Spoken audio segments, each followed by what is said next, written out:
liquor license of a Pietermaritzburg tavern where 4 people were gunned down and 7 others wounded has now been suspended for 3 months with immediate effect. The KwaZulu-Natal Liquor Authority says the tavern failed to adhere to the security commitments expected as per the terms of the license. 2 people that were arrested or who were arrested in connection with the shooting have since been released, according to some reports, while investigations continue. For more on this, we can speak to the CEO of the KZN Liquor Authority, Bheki Mbanjwa, who's joining us now from KZN, I believe. Sir, a warm welcome to Daytime Update. Let's pick up on the violations of the terms of the contract. Where exactly, or the license, I should say, where exactly have you found the tavern to have fallen foul? Thank you very much, leader, and thank you for having us. So as the KZN Liquor Authority, following that incident, we conducted our investigation, particularly around the security plan, because when you submit a liquor license application, it is accompanied by a security plan, just to ensure then that your premises or establishment, is secured and your patrons, are secured. So we then discovered that the license holder did not adhere to some of the security measures that were contained in the security plan, which includes 2 security guards. We have then written to the license holder and served him with a letter of suspension until those measures are adhered to. Yeah, thank you very much. So if they do get, let's say, I mean, you've given us this term, 2 security guards are appointed between now and, say, Saturday, would that then mean that the suspension will be lifted immediately? Yes, in terms of the letter that we have served him, we have said we are suspending you for 3 months or until such time that you adhere to the security measures in the security plan. So if they said, well, we have now appointed 2 security guards, and also we must be satisfied that those security guards would be searching people entering those premises, because what we are trying to make sure is that we don't then have, the similar incident, reoccurring, in future. So we will then have to send our inspectors to also observe that everyone entering those premises is actually searched for any dangerous weapons. Once we are satisfied, we will then make the recommendation to our board to have the suspension lifted. How is this particular tavern, or how had it been keeping patrons safe? Well, it is quite clear then that the license holder has not really been ensuring then that his patrons are actually safe, because if that was the case, the criminals that gained, entry and shot people will not have really gained, entry if there was, a strong security. So it is quite clear then that he hasn't really been adhering to the security measures. Hence, we have then taken a step to make sure then that that is corrected going forward. And it's what we're actually going to be also emphasizing going forward in terms of our inspection. Right. We will be, focusing mainly on security plans. Yeah. I'm curious, though, just on the security plans, and I'm going back to the issue of the 2 security guards. So you require a tavern to employ 2 security guards. I'm using that number because that's what you're giving us now. What kind of skill are those people required to have? Because I've been to more than one club or tavern in my life, let's say, and not everyone who's there is necessarily at the level of an armed guard. Okay, maybe let me just also explain. As the Liquor Authority, we don't really prescribe that you must have 2 security guards. But what we require in terms of our legislation is that you must submit a security plan, because you are responsible for security up to 5-meter radius, even outside your premises. So we will then say to you, tell us how are you going to ensure then that that establishment is secure, and also that you are providing security within 5-meter radius.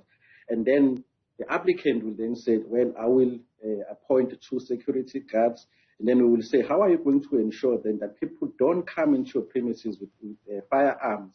And then they will say, well, I will have a security searching everyone coming into my establishment. So we're just holding people accountable to what they have actually committed to. Of course, in terms of security, if you have someone providing security, they have to be people who are, accredited by the relevant, security authority, which is SIRA at this point in time. So all those things are then submitted, and we have to vet those things before we can give you a license. And then we expect then the license holder to adhere to those measures, because we cannot compromise the safety of our patrons in those establishments. I wonder, though, Bheki Mbanjwa, if there are specific requirements for the size and location of a tavern, a bar, a nightclub in determining whether the security plan submitted to you is satisfactory. Yes, because remember, when you submit an application, you also submit the structural plan. So the security plan must also be in line with the structural plan that will have been submitted, so that we can see then that this plan does actually cover the entire establishment, as well as the 5-meter radius outside the establishment. So we actually look at those two documents. But generally, though, when you visit a club or a tavern in South Africa, it's very rare. Well, let me not say rare, but not all of them have, say, an armed guard at the door. Not all of them have a scanner system to pick up whether someone is coming in with a knife. The most you'll get at some of these places maybe is a pat down. But in general, it isn't strict in terms of what you're taken through at many of these establishments. Well, you could be correct that there hasn't really been maybe strict enforcement of those security measures around the liquor outlets. I may not be able to speak for other provinces, because they have, we have different regulations. But in our province, each and every license that is issued is accompanied by, a security plan. And hence, we are going to be, very strict in enforcing, those security measures, especially given the recent, killings in our outlets. I think it's going to be very important that even though the license holders are in pursuit of profit, but that is not done at the expense, of their patrons, at the expense of the safety of their patrons. How often do you check, sir, that the establishments are compliant with the commitments made as per the terms of their licenses?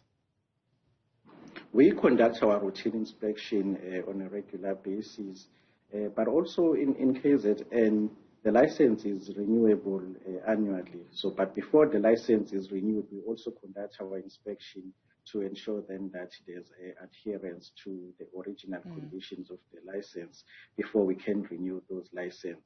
That is what we do. But over and above that, we also conduct what we call Blitz operations in various areas of the province, especially in the hotspot areas, together with the other law enforcement agencies. So that's what we actually do in order to enforce compliance with the conditions of the license. Do you think you'll have to do more of that, of those Blitz operations and checking enforcement? Because perhaps a Blitz operation, which I would imagine picks establishments at random, is not going to be effective, and there may even be tip-offs. We know how many of these systems can be faulty. That maybe we need to get to a point where you do it monthly, quarterly, or every 6 months even. Well, I agree with you that it's going to be important that we, devise a strategy, especially that will be focused on those, hotspot areas. So we are in talks with the provincial, Office of SAPS, the provincial commissioner, to say we then need to work together. Because as the liquor authority, we don't have enough resources. We work with SAPS in ensuring then that we enforce compliance with the liquor regulations. So we will be, strengthening, our efforts around compliance. Even it means increasing the number of operations that will be implemented throughout the province. Begin Banjwa, CEO of the KwaZulu-Natal Liquor Authority, thank you for your time, sir.